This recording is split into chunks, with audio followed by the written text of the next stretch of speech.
புதுச்சேரியில் ஆளும் கட்சிக்கு ஆதரவாக வாக்காளர் சிறப்பு சீர்திருத்த பணிகள் நடைபெறுவதாக வீடியோ ஆதாரத்துடன் காங்கிரஸ் சட்டமன்ற உறுப்பினர் வைத்தியநாதன் குற்றம் சாட்டியுள்ளார். புதுச்சேரி மாநிலத்தில் வாக்காளர் சிறப்பு சீர்திருத்த பணி கடந்த 4ஆம் தேதி அனைத்து தொகுதிகளிலும் தொடங்கி நடைபெற்று வருகின்றது.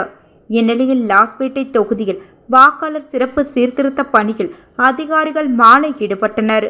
அப்போது BLO அதிகாரியுடன் ஆளும் கட்சி ஆதிரவின நபர்கள் பணியில் ஈடுபட்டு வருவதாக லாஸ்பேட்டை தொகுதியின் சட்டமன்ற உறுப்பினர் வைத்தியநாதனுக்கு தகவல் கிடைத்தது.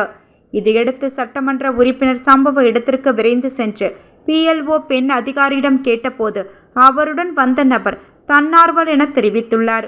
மேலும் PLO பெண் அதிகாரியிடம் ஆளும் கட்சிக்கு ஆதரவான பையுடன் வாக்காளர் விவரங்களை வைத்துக்கொண்டு பணியில் ஈடுபட்டதை சட்டமன்ற உறுப்பினர் செல்போனில் வீடியோ எடுத்து வைத்துக் கொண்டார். பின்னர் இச்சம்பவம் குறித்து புதுச்சேரி மாநில காங்கிரஸ் கட்சி தலைவரும் MPயுமான வைத்தியலிங்கத்திடம் சென்று நடந்த சம்பவத்தை குறித்து விளக்கினார். மேலும் ஆளும் கட்சிக்கு ஆதரவாக வாக்காளர் சிறப்பு சீர்திருத்த பணிகள் நடைபெறுவதாகவும் உடனடியாக இப்பணியை நிறுத்தம் செய்ய வேண்டுமென கோரிக்கை விடுத்த வைத்தியலிங்கம் MP இது தொடர்பாக தலைமை தேர்தல் அதிகாரியிடம் புகார் அளிக்க உள்ளதாகவும் தெரிவித்தார்.